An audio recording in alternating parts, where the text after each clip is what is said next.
everybody. My name is Miss Dream. Um, and today is Thursday, February 20th, and I had just completed reading week 3 of The Artist's Way, and I did my check-in earlier today around the morning time or the afternoon time to reflect for week 2. And so today we're just gonna get right into it. Um, the first question in our book, as always, each and every week, is what at least this is what I've noticed a pattern of for week 1 and 2. Is how many days this week did you do your morning pages? We're hoping 7. Remember, how was the experience for you? How did the morning pages work for you? Describe them. And remember, if you're writing morning pages, they are working for you. What were you surprised to find about yourself, to find yourself writing about? Answer this question in full on your check-in page. This will be a weekly self-scan of your moods and all of that. Don't worry if the pages are whiny and true and trite. It doesn't matter. So I wrote my morning pages every day. I've been doing them as soon as I wake up, and let me tell you, bitch, this is tiring. This is tiring. I wake up every morning at 4:30 because if I wake up at 5 o'clock, I really need to make sure that I lock in and writing those pages in 30 minutes so that I could get into the shower and get myself to work.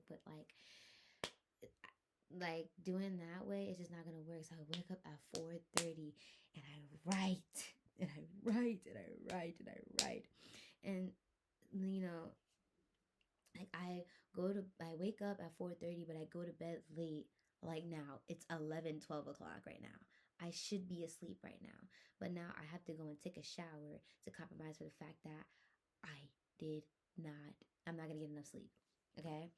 I've been trying to make putting my phone in the living room a habit so that doing my morning pages in the morning would be, second nature and a lot easier. Low key, it's been hard. But I'm doing better now. So, I have my phone here now just because I just came off a live on TikTok and I wanted to make sure that I do my check-in right before I go to bed because I'm tired of shit. But now I gotta take a shower. But anyways, I feel a lot better now about it, and I'm going to go and put my phone and my AirPods out there and set myself up for bed. I spend my first 30 minutes writing about anything. Sometimes the thoughts aren't connected, like I'm talking about my dreams or what happened last night or a daydream or something that I eavesdropped on or something that, made me angry, something that I'm embarrassed to think about. Whatever it is it I try to make it connected, but sometimes I'm just like, no, this thought in the back of my brain just really needs to get the fuck out. And I just need to write about it because I sometimes stop mid sentence and I'm like, I'm sorry, but I need to talk about this because it's just been running in the back of my brain. And I know that I said that I wanted to tap into this thought, but this is way more important, right? I was surprised to see how much my handwriting is trash. I have so many thoughts and not enough time, not enough speed in my hand. I'm just like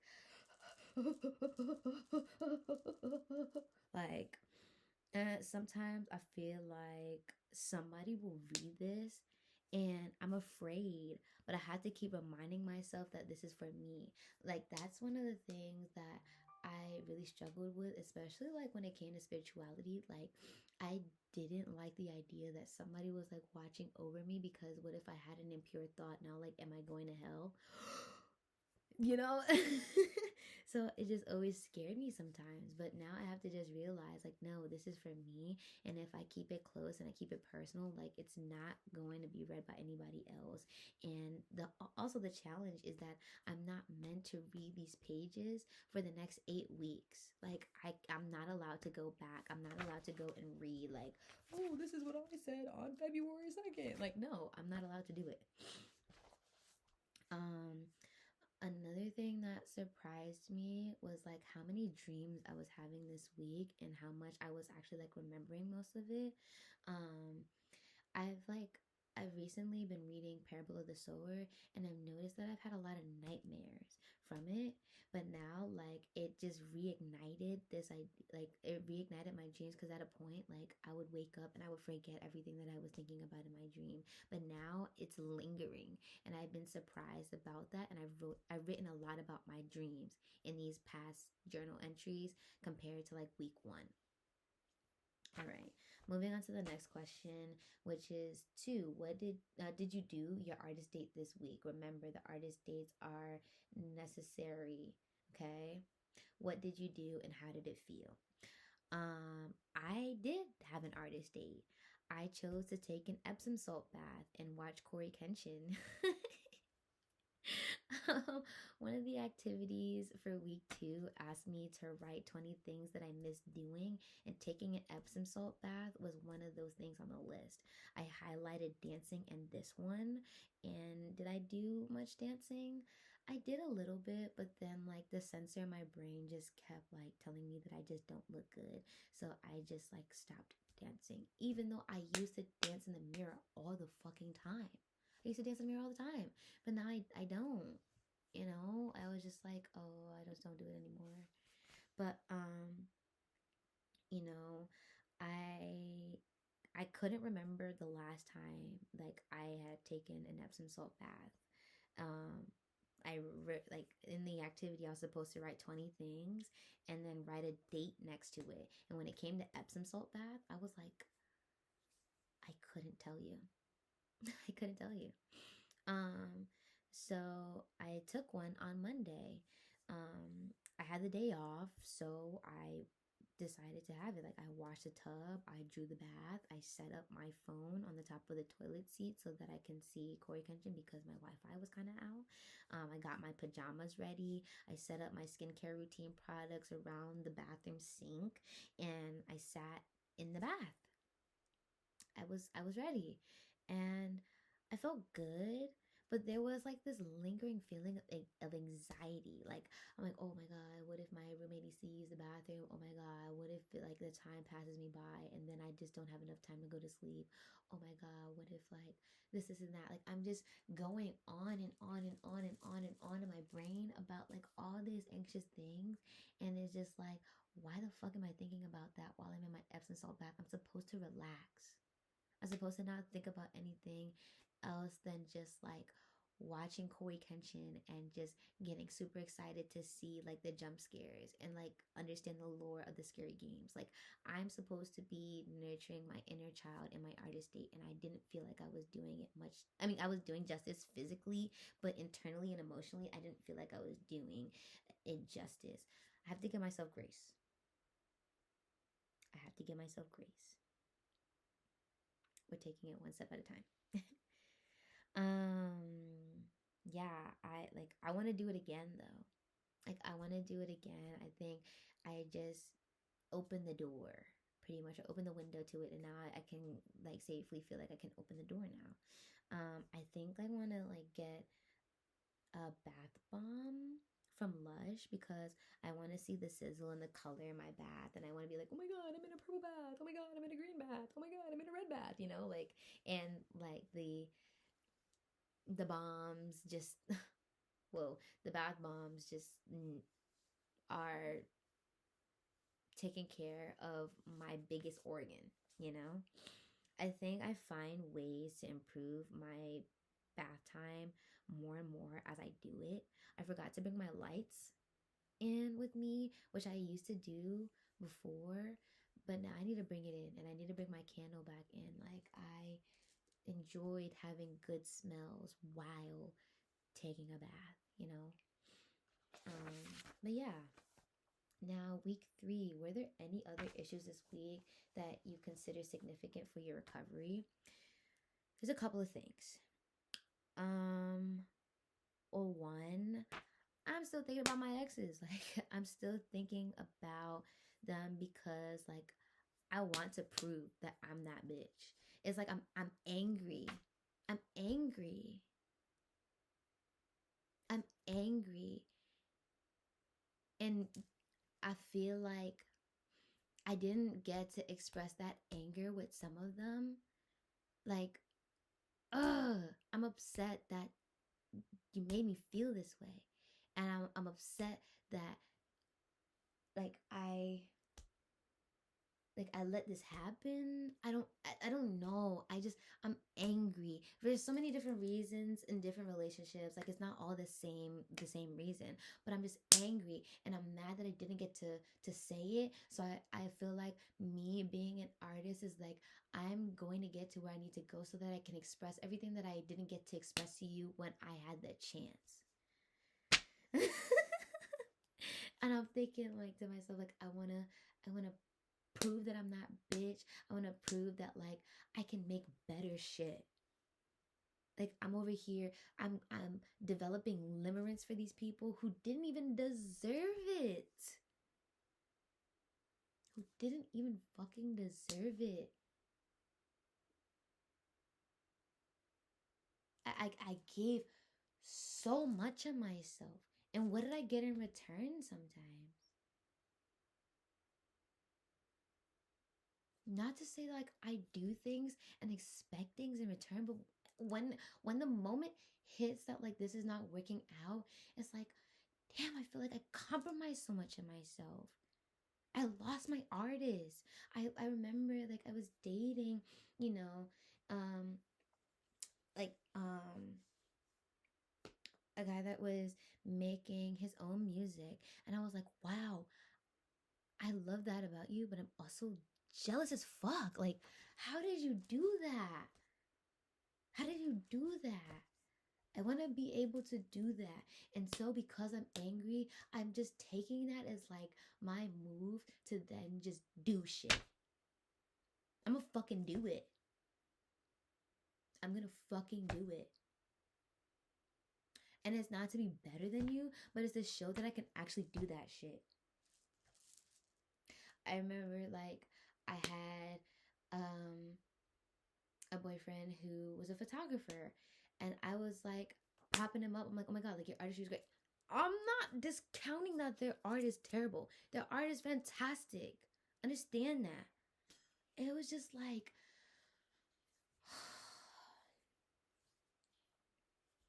I wasn't being an artist while I was with him. I was just dating him. And then when he told me like you're an amazing artist, like you can draw. I was like, no, I can't. It's not easy to draw. I was defensive as fuck. And then now I'm painting. Now I'm drawing. And I'm not doing it because of him. But it's the fact that like he saw that in me and I didn't see that in myself. I'm angry that I didn't see that in myself. I'm angry that I compromised. Like I was just being like, oh, petite and small and I don't show emotions here and I don't show emotions. I'm just angry that I didn't emote. I'm angry that I belittled myself to make you feel comfortable. You know? I wrote, you know, I'm tired of thinking of them. I'm tired of thinking of them. It's like people think and say, "Oh, you'll always think about me," as like a get back, as if like we miss them. But it's like, bitch, your brain has 50 11 thoughts in it that goes around. Of course you're gonna come back in my brain. I'm not gonna always think about you, but you definitely will pop up. Like, just because you're out of sight doesn't mean that you're out of mind. You know what I'm saying? I'm pretty sure a lot of our parents and a lot of our grandparents, they have that one ex that pops up and you're like, oh, remember that time? Oh, that was cute. Or like, oh, remember that time when that nigga like played in my face? Oh, damn. How could I? Yeah, like so. But for me, like what I think what it is for me is that I'm thinking of all the times that I gave love that they didn't deserve. I feel played. I feel stupid. I feel ugly. I feel unwanted. I feel like I was shit. What I've noticed though is that each time I leave a relationship, like something happens to their car. And my best friend Goddess was like, bitch, what's in your natal chart? What's in your natal chart? And she found that like uh I don't know if it was like Mars or Mercury or one of them bitches. She's like, you have Sagittarius in that. No wonder. And then we started talking about it, and it's like anybody who like plays with you, something about travel or something about their career just falls. Something about school, career, cars, travel, like something falls or fails. And then I thought about it like my ex, this is not funny, like like my ex, when it was like his birthday, he crashed his car. He crashed his car into a parked car because he was coming back home from like dropping off his friend, and he crashed his car, and he loved his car. He loved his car. And when I heard that from him, I was like, oh wow, the universe don't play about me. Then the guy that makes the beats, his car's a hoopty. Not playing, not saying that you can't have a hoopty. Like if you need a car that gets you to A to B, like that's the shit. But like if you play me, if you play about me, you're something about your travel is gonna get fucked up. The guy that I was just dating before, he had an SRT, he had a crack through the windshield and had tapes all over the place, you know? And like he had to fix his car, and I get it. I get it. But I'm pretty sure something happened to that car during this winter. Um, yeah, like I wrote a crash, somebody totals their car breaks down, something travel related happens, and it's not for the best, you know? And my best friend Goddess told me so. Another issue that I've been dealing with is like my body image.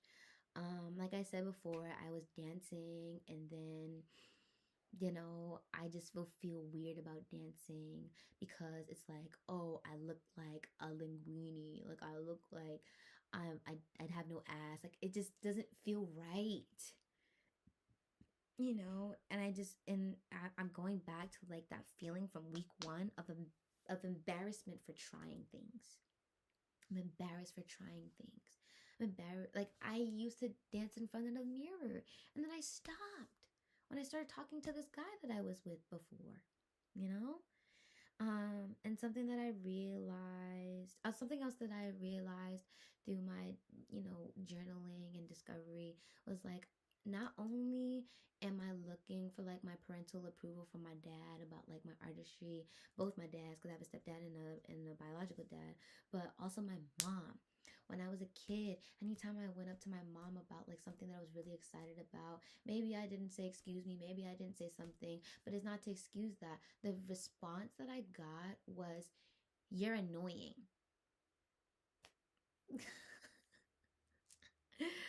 I got, "You're annoying." Whew.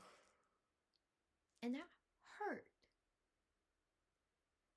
Like I made an agreement within myself that I was just annoying to people.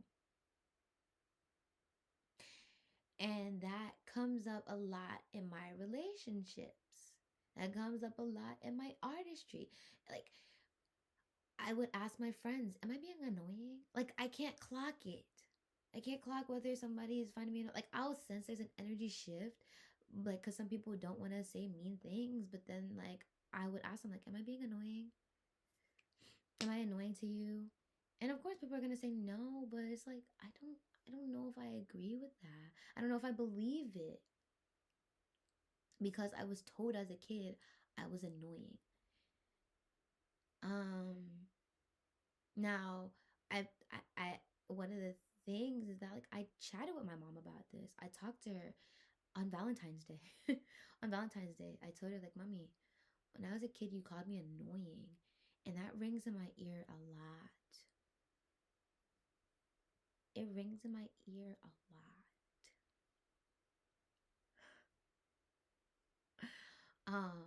Alongside with being annoying, like my cousins used to say that, my aunt used to say that, and um when it came to like recovering a sense of my identity, I realized that I really identify with my actions. And when I was a kid, I used to act, I used to sing, I used to dance, I used to be a thespian. And my aunt would tell me that I'm white. And my cousins would follow in with this joke. They would call me white, and that gutted me.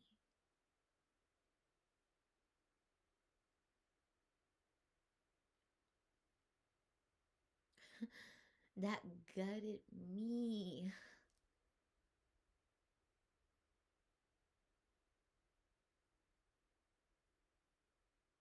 It made me feel shameful for being an artist. Ooh, I'm not gonna cry. But it really made me feel shameful for being an artist. I didn't like that.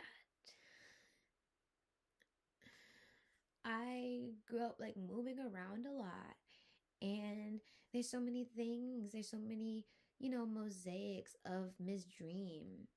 Like Miss Dream has Northeastern in her or them, and like I have, Southern ties in myself and my Caribbean ties in myself. And it's just like, I don't know where to put these niches of identities. I don't know how to interact with them fully without seeming annoying, without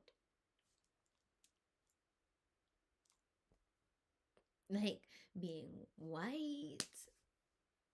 It just made me feel like I couldn't be myself, and it hurt.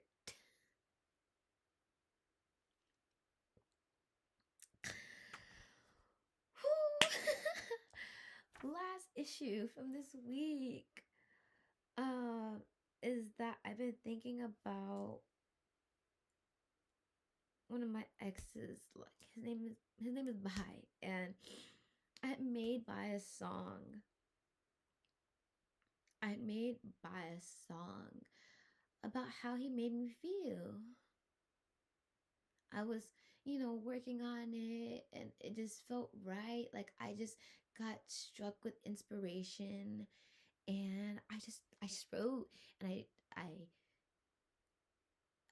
pulled out all my materials and stuff, and I took the time. I like worked on it for 2 hours, right?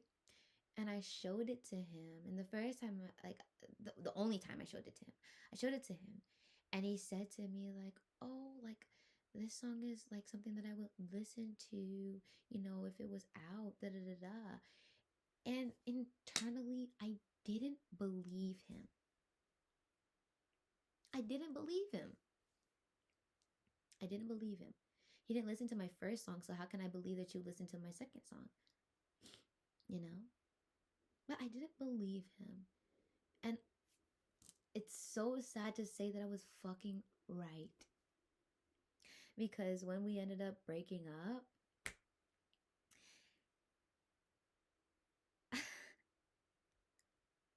when we broke up, he brought up my song and said that my song scared him.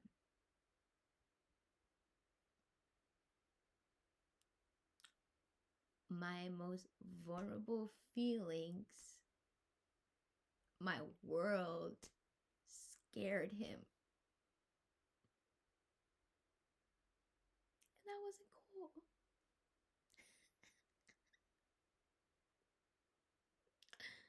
Like, I hadn't been able to write for months. I hadn't been able to write for months. And I finally had the spark. I finally had the inspiration. And he tells me I scared him. And I realized I reverted back to not wanting to write because I had made an agreement within myself that my music is too vulnerable for people. It scares them away.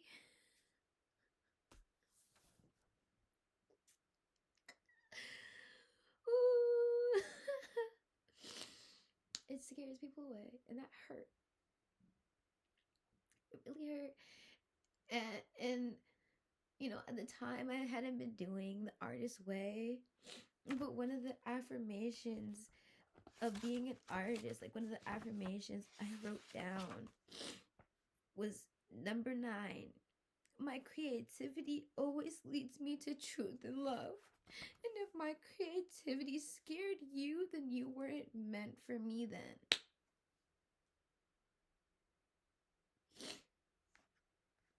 Yeah. Oh my god, like week 2 with the actual hell. With the actual hell. Like this was a hard one. This was a very hard one. But like I got through it. And now like I'm moving on to week 3 with things I know that will be addressed as I go into recovering a sense of power. But in this week, we were recovering a sense of identity, and it shows that I'm shaking with being authentically myself, because when I was being authentically myself, it was met with harsh criticism.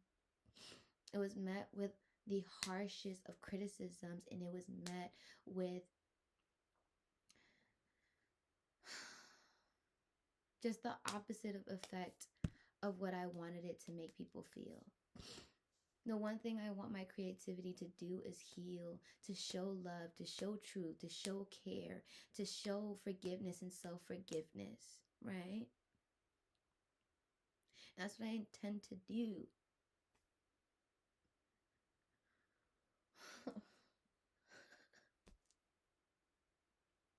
This really hurt. All right, I gotta go to bed. I don't want to go to bed crying, so I'm gonna take a shower or whatever. But yeah,